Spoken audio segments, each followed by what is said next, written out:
Michael and Lisa Lubanovic and their 3 children live in Concord, North Carolina, not too far from here, neighbors. Michael has over 18 years of ministry experience and 16 years of combined landscaping and permaculture design installation experience. The organization, The Abundant Design, teaches the principles of regenerative living, which include design and implementation of resilient gardens and ecosystems for regenerative food production. Through kingdom teaching, hands-on discipleship, and practical life skills training, Lubanovic's goal is to bring lasting transformation, which is designed to empower both practically and spiritually. And it's our pleasure to welcome Mike and Lisa.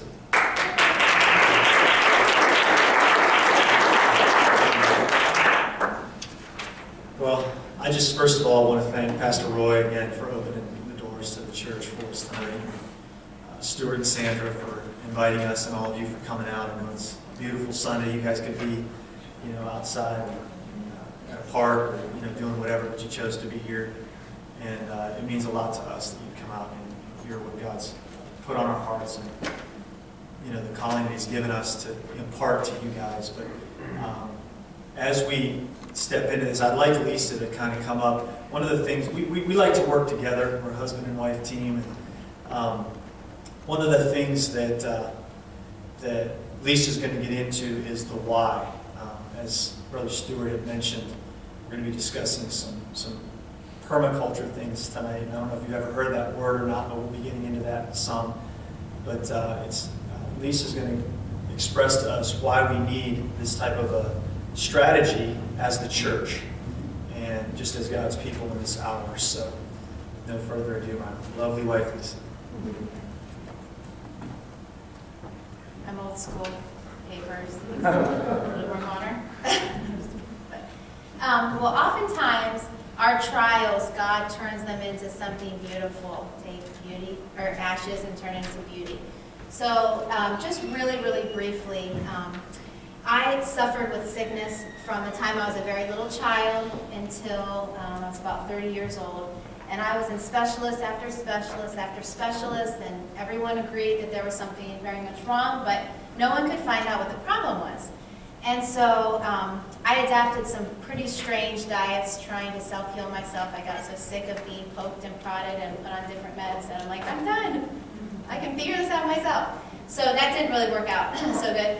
And one night Mike was praying over me. I was especially sick, and he felt like the Lord said, you need to get tested for some food allergies. Well, I felt like that was the craziest thing I'd heard of, but okay. I thought I'd eat, any type of food, and we were really healthy eaters, and I never had any weird, like allergic reactions that I knew of. But to make a very long story short, he had heard from the Lord. I got tested, and I was severely allergic to pretty much every staple food that an American, especially an Italian, would want to eat or think about eating.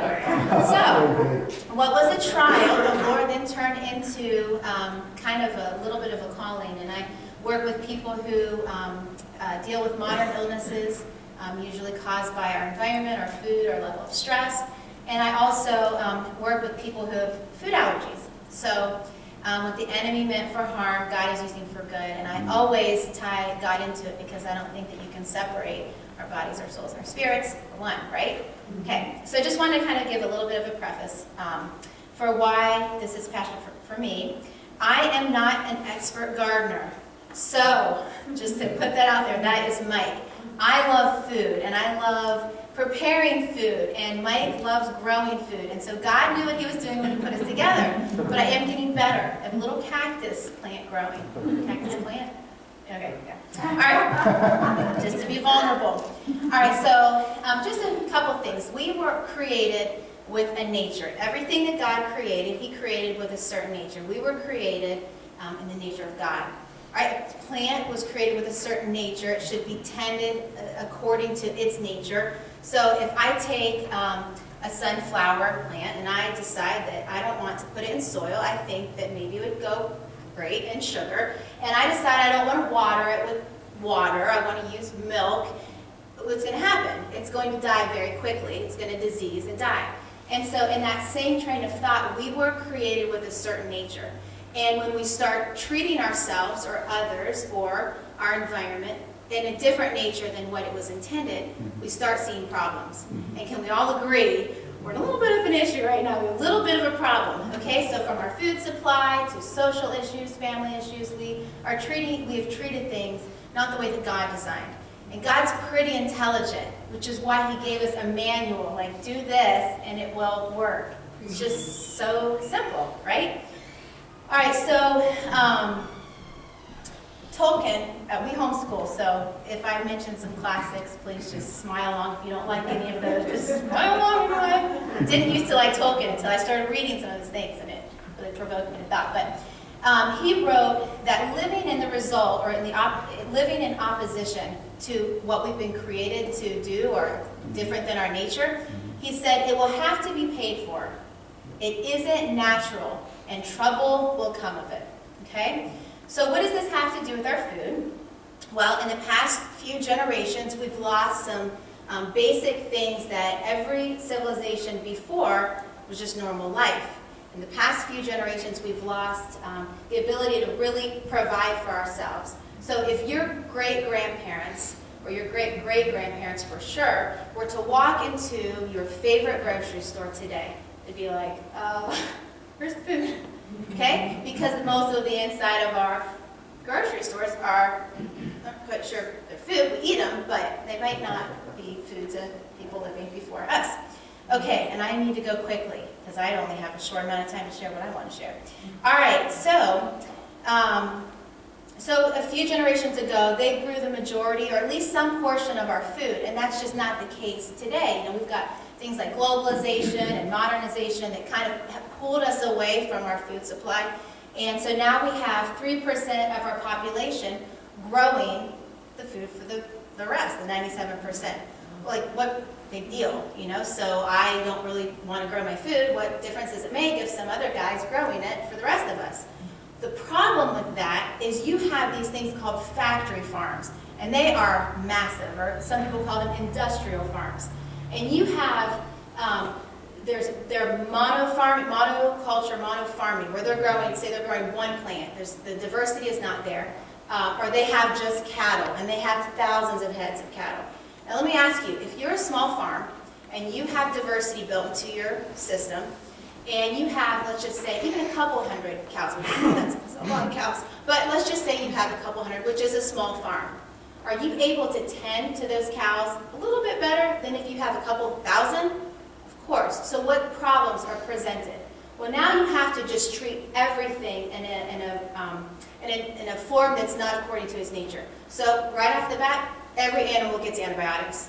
Every animal gets treated as though they're sick because we can't care for them the way they're intended to be cared for.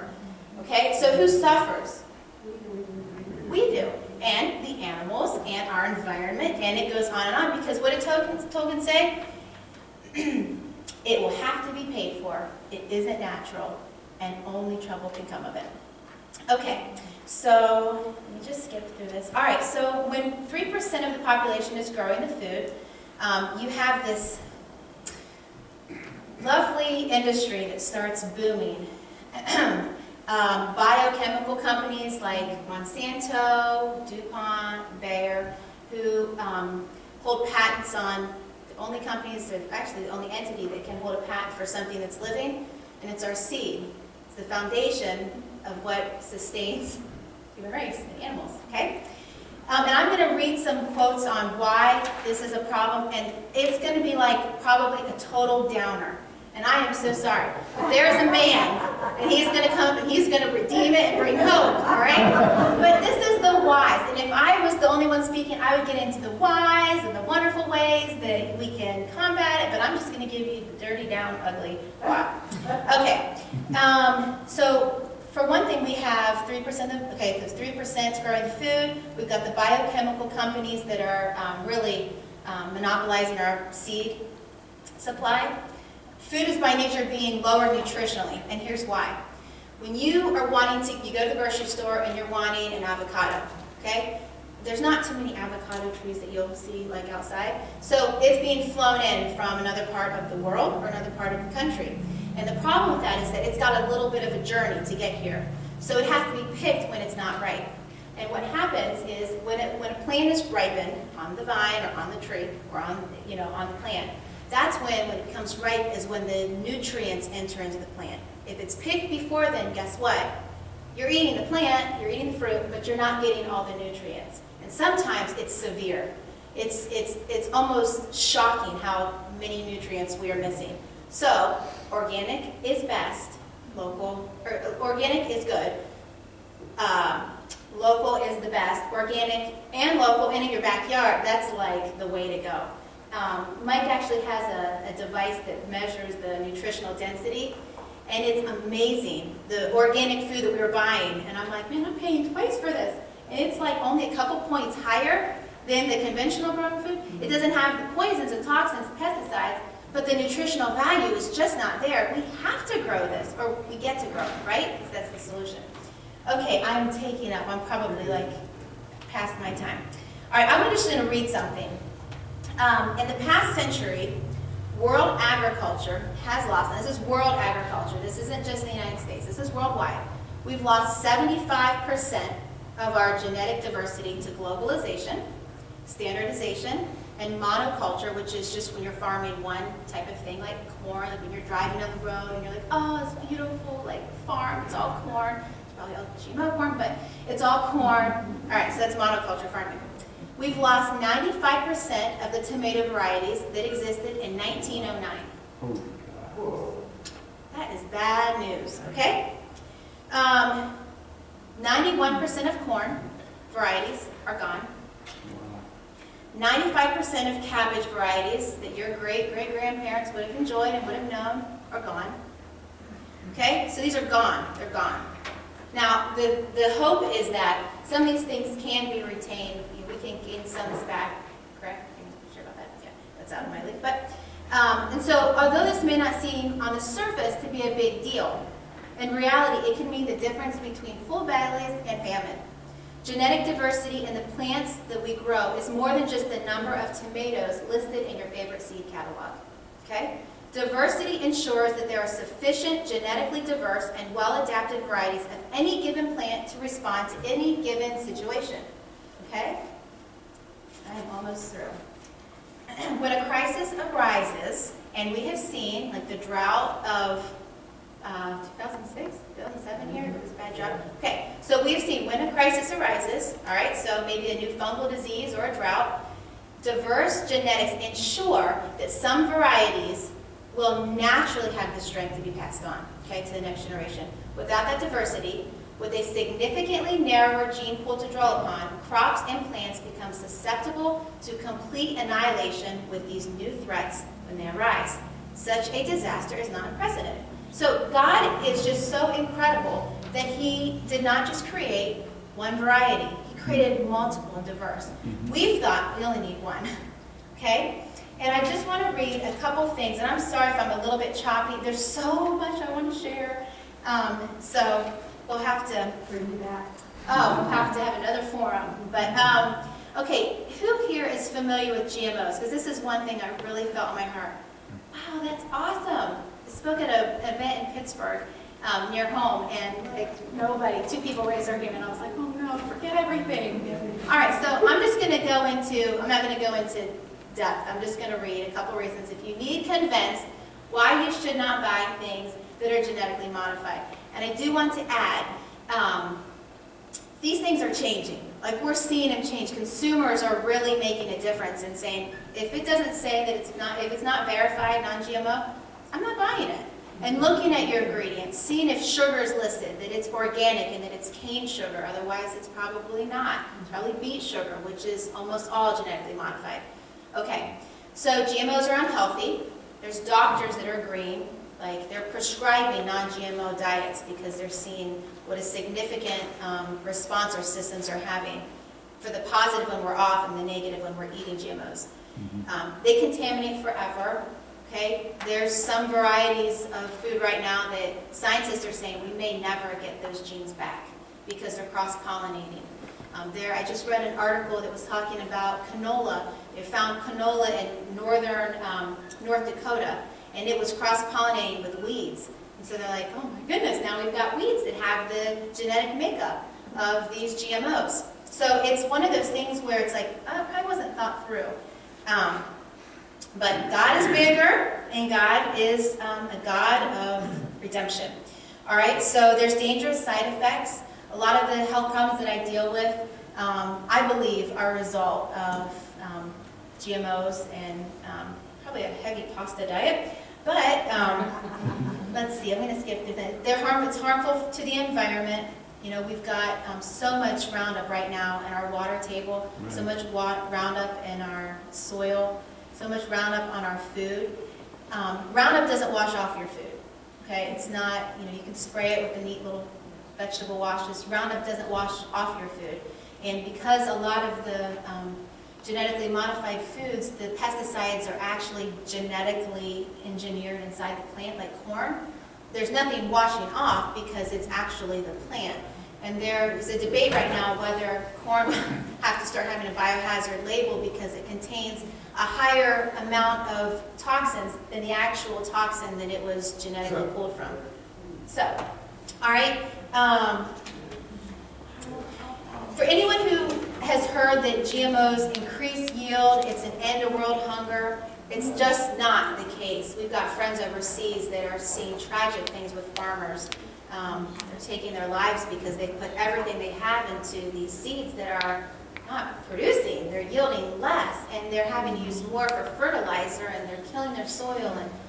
But anyway, God is really awakening people's hearts, even to like wanting to farm. You know, the realtor friend who's like, never before, he said, in my career have I seen people buying land like they are today. So God's awakening the church in something that might not seem super spiritual, but you need people to be alive to get saved. So I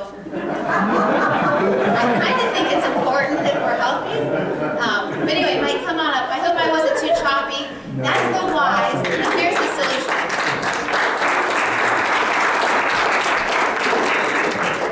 All right. Well, thank you, Lisa. For more information on just some really insightful and educational information on genetically engineered organisms or genetically modified organisms, there's a website I want to give you guys. It's a guy named Jeffrey Smith. He's the founder of IRT, the Institute for Responsible Technology. And he's got a website that is just masterfully put together. It's got just a really, he hits everything from places where you can go eat, you can go out to eat, where they don't serve genetically modified foods, places you can shop where you don't buy genetically modified foods. It's a very empowering, you know, the whole topic is pretty like, ugh.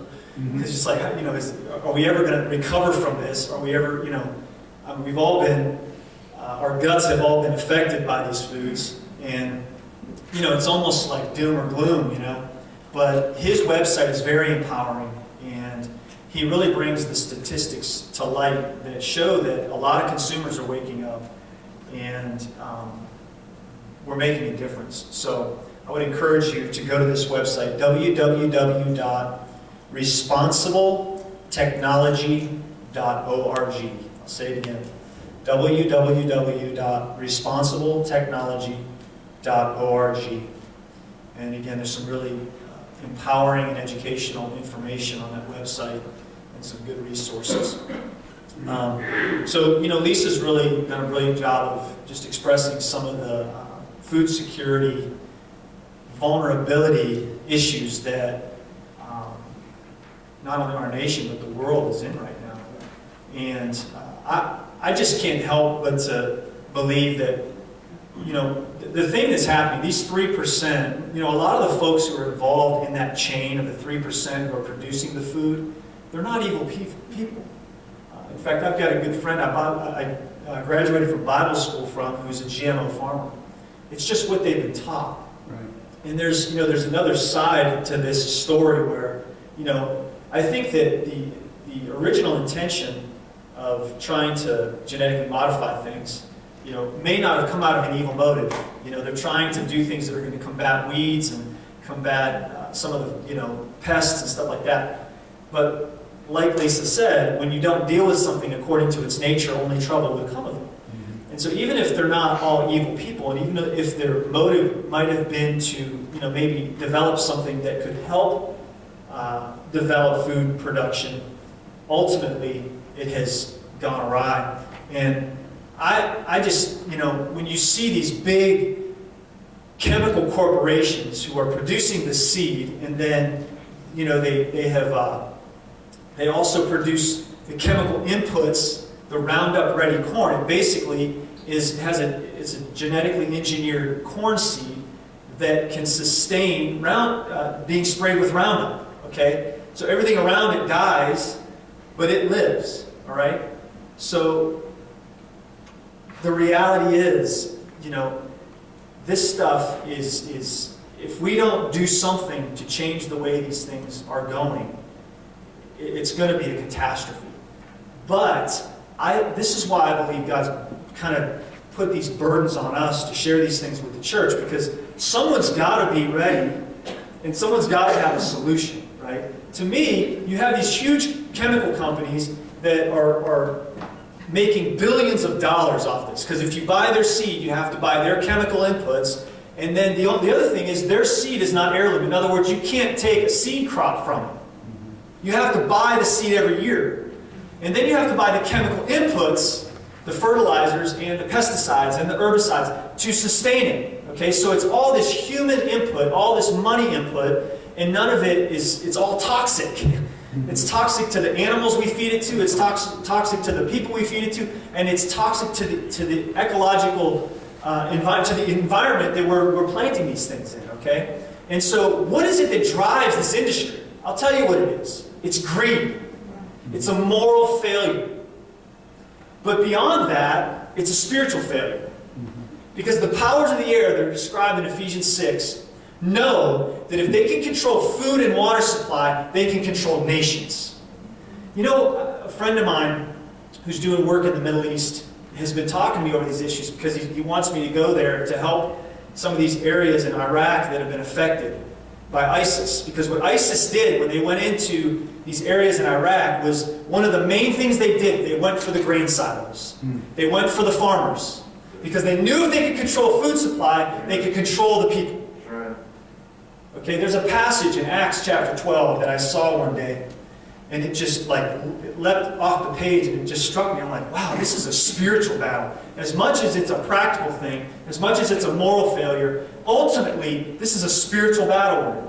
Okay, just like some of the other fronts we're fighting on with the homosexual agenda, the issue of abortion, and some of these sex trafficking things. These are all spiritual fronts. Our food supply is under attack, and it's a spiritual issue.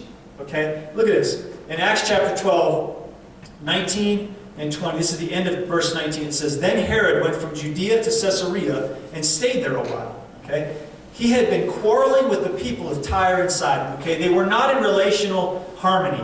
All right, and it says they joined.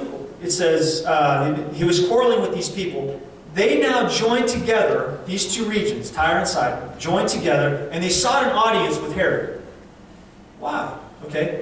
Well, first of all, they secured the support of Blastus, a trusted personal servant of King Herod, and they asked for peace. Okay. They don't get along with this guy, but there was something that he had that they needed, and so they went to his servant and asked for peace. In other words, they didn't fear God, they feared man, because this king, it says, because they depended on the king's country for their food supply. It says that in Acts chapter 12. I've probably read over that hundreds of times. And a little while back I was reading it, it struck me, I'm like, wow, this is a spiritual battle. This is, the powers of the air control ungodly governments. And if those ungodly governments control food supplies, ISIS, it's not a government, but it's definitely, there's a demonic agenda there. They control the region's food supply so they can control the people. All right?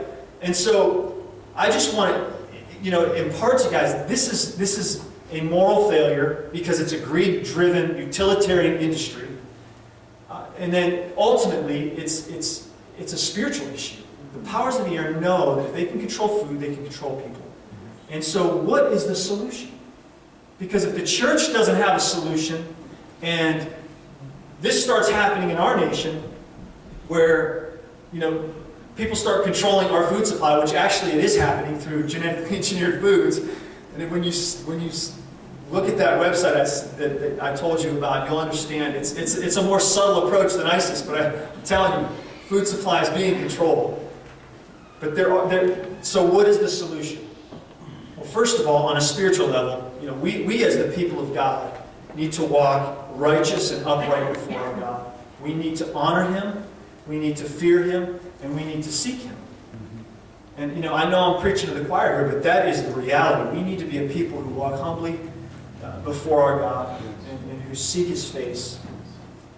And I believe that that's really part of the spiritual solution. But when Joseph was, the story of Joseph in the Bible, he sought the Lord. He walked with God even when he was wrongly accused and maligned and done wrong. He still feared God.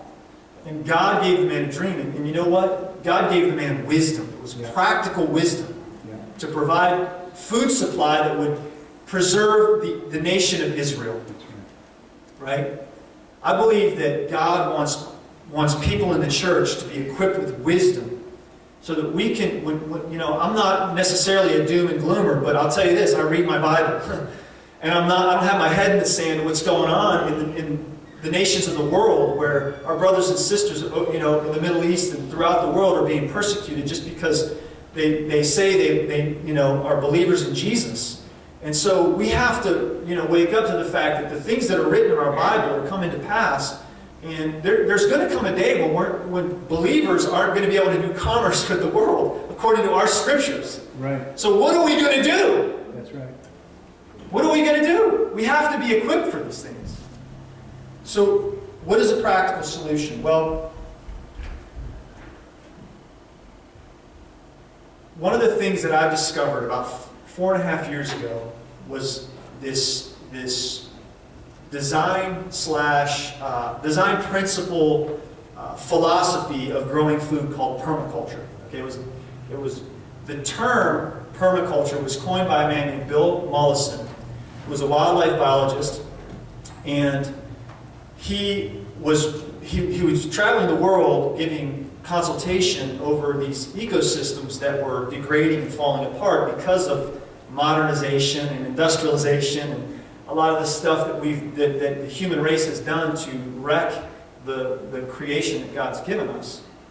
And so, as a response to that, he had been in this field for years and years and years, and it was really troubling to him. Well, as a response to that, he started to observe nature and natural principles. And he started to try to design some of the natural principles that he was observing in nature. This man is not a believer, okay? In fact, he's pretty antagonistic against God. I believe he's a wounded soul. And so, and he accuses God for things, but that's a whole other story. But he basically has tapped into the wisdom that God has designed in creation and put it on paper and designed certain gardens and farms according to the wisdom you find in creation. And it works. And it's utterly abundant. I mean, the things that have been discovered, he did this back in the early 70s and has been teaching on it since. And so there's this movement called permaculture. So I want to, for me to actually explain all that permaculture is, even in an entire day I still couldn't exhaust it. It's a serious subject. There's a lot of things that it covers, but I want to give you a definition. What is permaculture? And I want you to be able to read through this with me. Permaculture is a creative design process that is based on ethics and design principles. Now, I just want to say this. Again, Bill Mollison was not a Christian, but you will find the ethics and the principles that he teaches all through the Word of God. All right? And I'm not saying that's where he found them. I believe he genuinely found them by observing nature and wanting to be in harmony with creation. Okay? So, ethics and design principles. And then the next part will be the rest of it. This process guides us to model the patterns and relationships that we find in creation and to apply them to all aspects of human habitation, from agriculture to ecological building, and from appropriate technology to education, even economics. So this is a philosophy that, actually, these guys live by these principles. But again, all the principles that they teach are found in the Word of God. So I thought, when I started to study this stuff and I was discovering these things, I thought, now these guys are onto something. The guy who, I've been certified in permaculture design. The guy I learned from, who's out of New Zealand, about 12 years ago designed a food forest, which we're going to talk about food forestry in a minute, in the Jordan Desert, in the saltiest soils, one of the driest places where Jesus lived, in the Jordan region. And this food forest is now, it's a thriving ecosystem. He designed it about 12 years ago. So this stuff works. It works in hard places. And, I've been doing it for about 4 years. And, I'm excited about it because I know that God wants to use this stuff. All right? And so that's why we're here. So one of the things that I want to try to bring you into thinking like a designer. Okay, God is the ultimate designer. He is, there's one of the reasons why I teach this material is because the more I study creation, the more fascinated I am with God. It just blows my mind. This stuff puts me on my face before Jesus. Do you realize, and I'm just going to go on a little side note here, but do you realize in 1 teaspoon of soil, there's over 100 million, there's between 100 million and 1 billion bacteria alone. That's not even counting the fungal life, the beneficial fungal life, the beneficial nematodes, the microarthropods, all the other microbiology. There's between 100 million and 1 billion bacteria alone in 1 teaspoon of healthy soil. That's abundance. That's God's design. That's like crazy. When you think about the amount of microbiology that's out there, it's like you can't even wrap your mind around it. It's like wild. That kind of stuff blows my mind. But I wanted to start to get you to try to think like a designer for a minute here. Let's just think about some natural systems that are in creation. Okay? Because one of the principles of permaculture is that you observe creation, and then you try to model your gardens or your farms or the ecosystems you're designing after creation. So let's just think about some of the systems. How about the hydrological system, the water cycle, right? So in permaculture, we try to think of how to treat water, right? In a sustainable way, in a way that's going to use it to its maximum, right? What about the nitrogen cycle? There's such a thing as the nitrogen cycle. The Earth's atmosphere is made up of a lot of nitrogen. And there are these plants called legumes or other nitrogen-fixing plants that are in creation. Okay? And these plants capture nitrogen out of the Earth's atmosphere, and then they fix that nitrogen into the soil through their roots. From these little nodules on their roots, they have this harmonious relationship with the bacteria in the soil, and they literally build soil and fix nitrogen in the soil. Okay? So this is part of the nitrogen cycle. All right? How about the carbon cycle? Carbon is a huge factor when it comes to building soil and developing farmland. Or the decomposition cycle. Any biomass, anything that's living that dies, decomposes, and it becomes part of the cycle of life. And so these are just 4 of several natural systems that are in creation all around us that I want us to think about for a minute as we're thinking in terms of designing a garden or designing a farm. All right? Now see, one of the tragedies of farming that I've discovered is that it's become utilitarian. There are multiple books out there that talk about techniques, but there are very few that talk about design. So we're ignoring, we're like blind to the realities of design, these systems that God has put in creation all around us, that if we would just look at them and take them in and then implement them in our garden and farm systems, we could actually utilize these natural systems in a way where they can enhance and develop a stable and resilient food production system. All right? Those lagoon plants that capture nitrogen out of the Earth's atmosphere, how can we use those in a garden system where they can be a support species to some of the production species we want to grow? Let's start thinking like designers. How can we use water when it comes on our property to its maximum? These are questions we need to start asking, right? Well, there's a method that I already referred to in permaculture called forest gardening. Now, again, I can't get into so many details that that we like keep you guys overnight. I could, but I'm not going to. I don't want to. I want to be invited back sometime if that's all right with you guys. So there's several ways to design and to implement a food forest. Okay, food forestry. There's several terms for it. Forest gardening, but one of the one I want to hit on is food foresting through swales. Okay, and we're going to talk about that in a minute. But in creation, what are the three most essential things you need to grow plants? I want to hear from you. Sunlight, water, and soil. Okay, those are the three most essential, right? So, in designing a food forest, and we're gonna look in detail what a food forest is in a minute. But in designing a food forest, how should we treat these three essentials? Right? See, I love to ask questions. Sometimes you can get in trouble asking questions because you end up going against the status quo. But we got to ask questions. If people in modern agriculture talk about soil conservation, they talk about sustainability. I don't want to sustain a broken system. In permaculture, we don't even talk about soil conservation. We build soil. Because that's what God designed in creation. Oh, I'm going to go off here. Help me, Jesus. So the three essentials, how do we deal with these things? Now, the reason I'm talking about these essentials is because these things are going to affect our design, okay?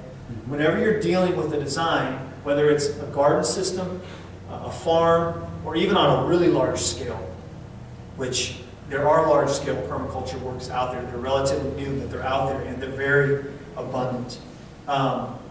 These essentials come into play, so we want to be thinking about these things when it comes to design. So just like in a wild forest, light and water are harvested, okay? But soil is built, right? So let's just look at light first. Light is a wild energy, and it's constant. Okay, what is constant about light? Where does the sun always rises in the and sets in the west? Okay, so in our northern hemisphere, in the wintertime, where is the sun on its axis? Is it directly overhead? No, it's lower. That's right. It goes in the southern axis, right? So when we're designing, we want to think in terms of where is the sun on our property. Because most producing, unless it's a shade-loving plant, most producing plants that produce fruits or vegetables need at least 6 hours, most like more than that, but most will do okay with 6 to 8 hours of sunlight. So we want to think in terms of the constant of sunlight, right? So on our property, we want to know, how do we harvest sun? What's the best way we can do it? Because even on a property, you can create microclimates that will use the sun to your benefit. Because stone and water store heat really well. So if you have a south-facing or a southwest-facing slope, you can actually design in stone and water features that will allow you to extend your growing season. Start earlier or end later, right? So I'm trying to get us to think in terms of design here, okay?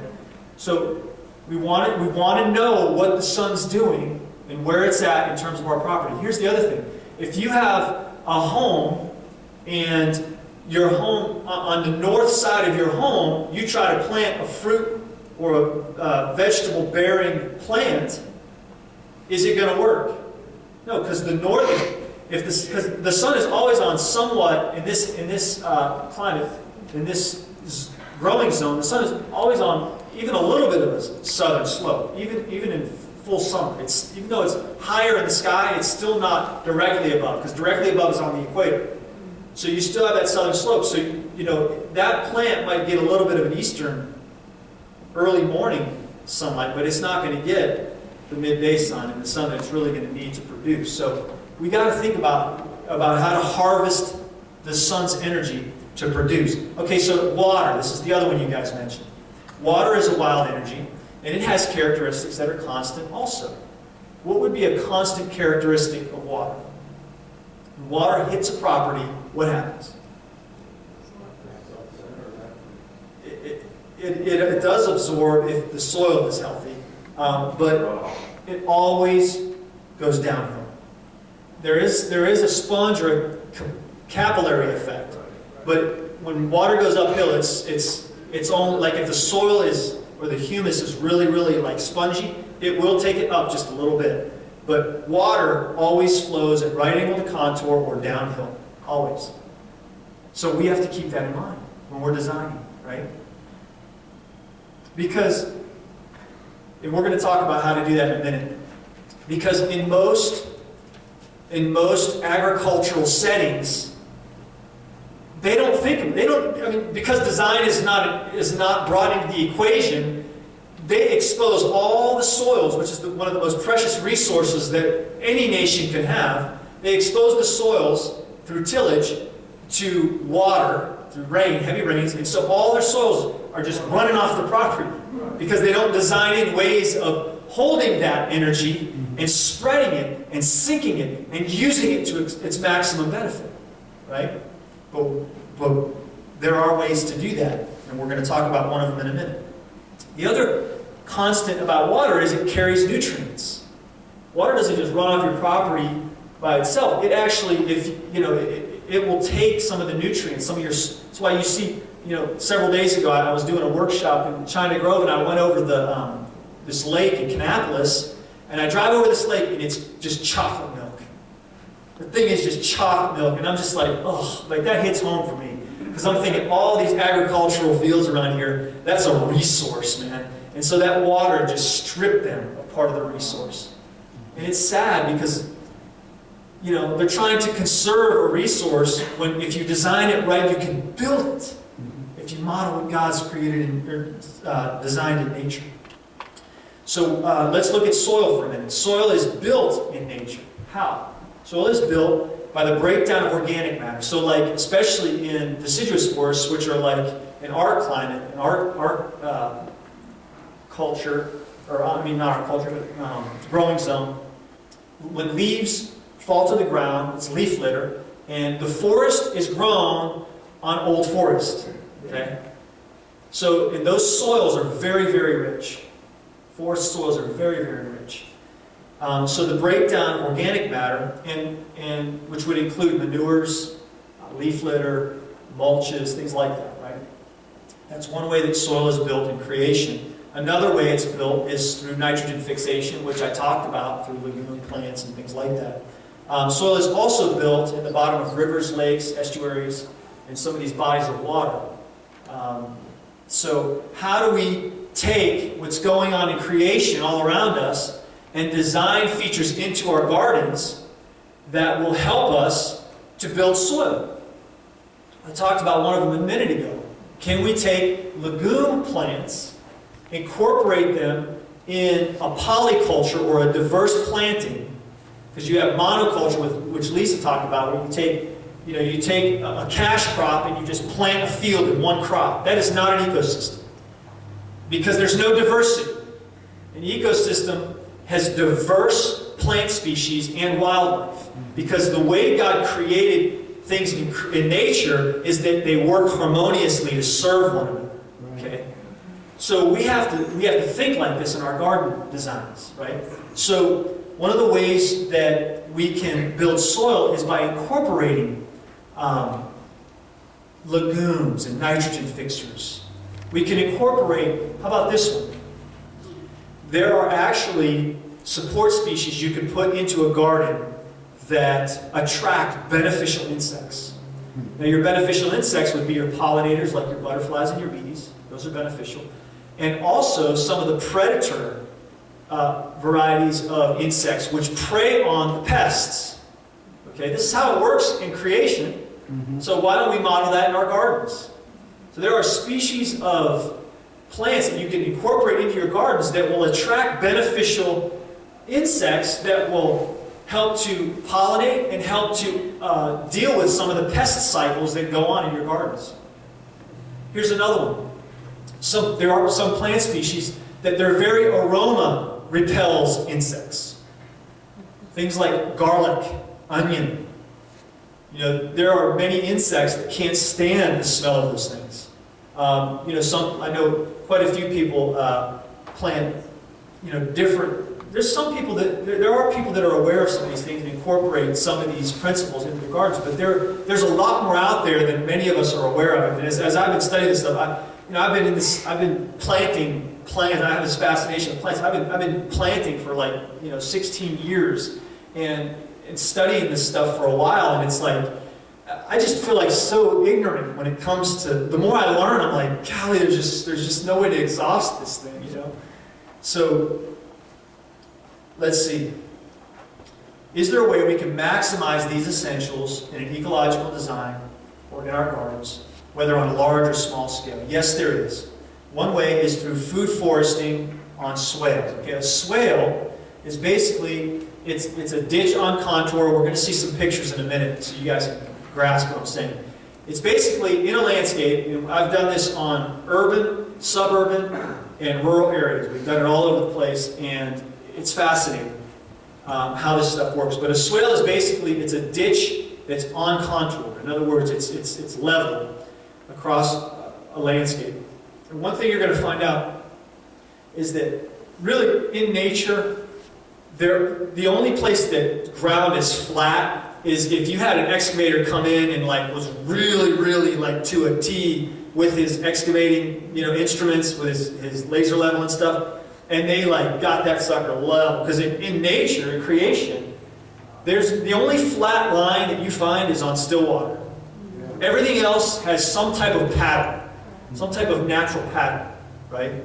So when we're talking about swales, these are ditches on contour, and they're both water harvesting features and they're also soil building features. Okay, so the thing is, in essence, a swale is a retention water basin that, when it rains, it gathers water, captures water, and then after the rain subsides, the water permeates into the ground. It feeds the plants that you plant in the swale, and it recharges the water table on your property. You know the old saying, oh, the well went dry. Well, many people have an issue with dry wells, especially during drought. If you install swales on your property, you will not have an issue with dry wells, because these things have a way of, on a natural slope. Let's say you have a slope that's 1,500 feet from top to bottom. When rain hits it, it's just like that alpine skier, that's trying to pick up speed. It's down, it's gone. Well, if you install a swale or several swales, what took 1,500 feet for that water to go down, now you can actually get that thing to go a mile or two on your property. And the whole way, it's slowly permeating, it's carrying nutrients, it's soaking into the landscape, it's recharging the water table, it's doing what it's intended to do. It's nourishing your plant systems. Let's just look at a couple pictures here. Okay, this is a swale, and I'm going to just point with my finger because I forgot to bring my laser. This would be the uphill side of a swale, okay? The right side of this picture. So in essence, what happened is you dig, and you put the ditch is here, which harvests your water. Anything that falls on this side of that swale is going to run down into this ditch, right? This mound is where you're going to plant your food forest.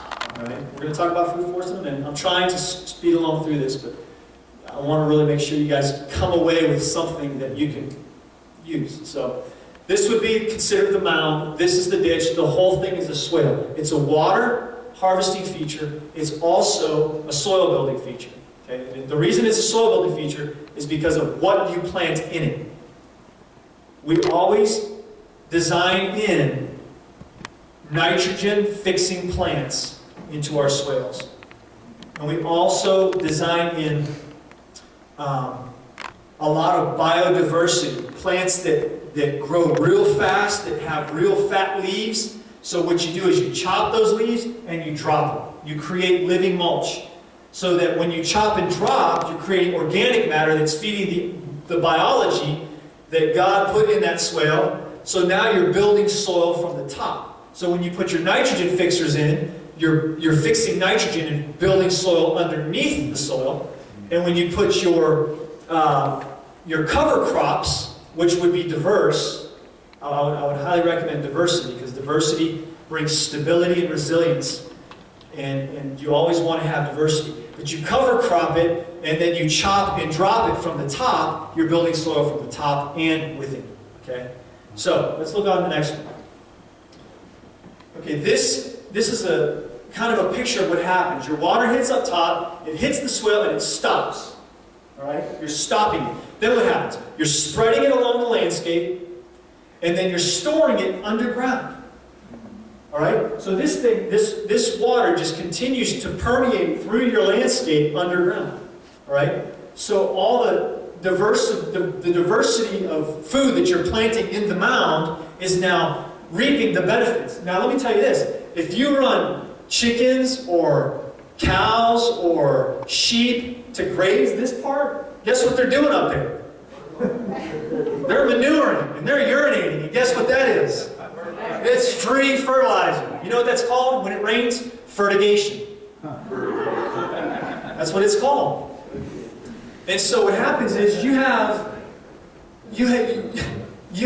an irrigation system that is like, I don't even know how to put words to it. Like, it's awesome. This swale, when you start building swales below your top swales, throughout the season, if you get a pretty good amount of rain, towards the middle of the season, your lower swales will constantly hold water. I did a design for a friend of mine. He had a southwest facing slope, and it was completely, the word is desertificated. Okay? It really is a word. I know it blows my mind. It makes me sound silly even saying it. But his hill was like a desert because it was southwest facing. It was red clay. And it had ruts all in it, erosion. So Randy, right there, helped me install this, a friend of mine. We actually put in 4 swales in February, a couple years back, and we designed a landscape for him. By middle of summer, he lays down to go to sleep, and all of a sudden he hears, and he's like, it got his attention. He was like, wait a minute, I've got frogs in my backyard. Well, the next day he goes out there, he had frogs in the bottom swale because it was holding water. What is that? So what? You have frogs. That's more diversity. You know what frogs do for you? They eat the pests that eat your food. It brings in more beneficials, right? So we're talking about swales. Let's move on to the next picture. I'm sorry, I'm starting to get caught up. Okay, so this is a food forest, okay? This is a food forest. This is like a drawing of a food forest. Now I'm going to go through and I'm going to point at the different ones. Now some people argue there's 7 layers of a food forest, and others say there's 9. I agree with the 9. And I'll show you why in a minute. We've got another slide in a minute. But I want you to see this because this picture kind of lays it out a little clearer. This would be your canopy layer, your number 1. That would be your fruit and nut trees or your big timber trees that you would grow to produce timber for building materials. Right? This would be your canopy in your food forest. Number 2 would be your sub-canopy layer, and that would be more of like your dwarf fruit trees or your large shrub layer. Because there are some shrubs that get semi-dwarf, they get as tall as dwarf trees. The 3rd would be your shrub layer, which would be your currants, your berries, that type of stuff. The 4th would be your herbaceous. This is where you have like your herbs. The 5th is the rhizosphere, your root vegetables. We're all familiar with carrots and beets that type of thing. 6 would be the soil surface or your ground covers, right? Strawberries is the ground cover that produces. There's others. Vertical layer would be your climbers, like your vines, your hardy kiwi, your grapes, muscadine. And then let's see the next picture, because there are 2 more that I love to add, because these 2 a lot of times are overlooked, but they're just as much, they can actually just as much be incorporated in to a growing system as the other 7. One would be your, number 8 would be your aquatic. You guys ever have watercress? Watercress is amazing. First of all, it's very, very high in nutrient density. And secondly, it's delicious, absolutely delicious. My son actually, friends that live up in Virginia that have it growing in their spring. They have this Clearwater spring, and the kids go up, they just eat it right out of the spring. And then your fungal layer, your mushrooms. You guys like mushrooms? Hey, that's food forest stuff right there. I mean, that's part of, in my opinion, that's part of the food forest. So, let me get back to my notes. My thing clicked out here. All right. So you might ask, well, can I really design a food forest in my backyard? I live on 1/3 of an acre in, suburbia. Well, we live on 1/3 of an acre in suburbia, and we have a food forest in our backyard. In fact, my daughter says our backyard is a plant. We've got a lot of diversity, and we've actually, we're looking for property now. We want to move, we want to try to develop a school and a research farm. And so, to educate people in this stuff. And so, but right now, we're on 1/3 of an acre, and, the key is, if you design a food forest in a suburban area, the key is pruning. You got to keep you wouldn't design in the first layer, your canopy layer. Your canopy layer, your canopy layer would actually be more of a sub-canopy variety. And even that I would encourage to prune. And then so on and so forth. So yes, you can do these things in urban areas. We're doing it on our land. And I know of many others that do it. I know we're going to have a time of question and answer, but I just want to recap on what's been said here tonight. There is a need for the church to have, first of all, to wake up to the spiritual forces that are influencing our food production. As Lisa so brilliantly articulated, that these things are causing people to be sick because they're toxic. And unfortunately, it seems like a doom and gloom message, but the reality is there is hope because Jesus is with us, and because not only is His message redemptive, but creation itself has a way of redeeming. So, secondly, this is a spiritual matter. We need to be a people who fear God and honor Him, and who seek Him concerning these matters, because this is another front where not only the church, but humanity itself is under attack.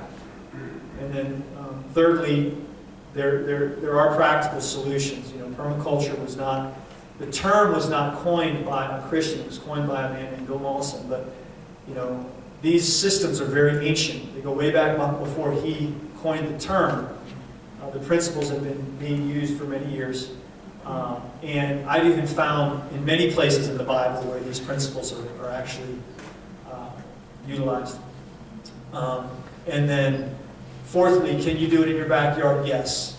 One of the things that we have a passion to do is to bring transformation and impact in areas with this type of thing. So that's something that's a passion of ours. I would encourage you, if you start to do some things related to permaculture, that pray for God's wisdom on how to use them to even impact your neighbors. Because one of the things I notice is that people are starting to, through word of mouth, hear about what we're doing, and they're wanting to come and look at even the little 1/3 of an acre we have. Well, can I just see what you've done?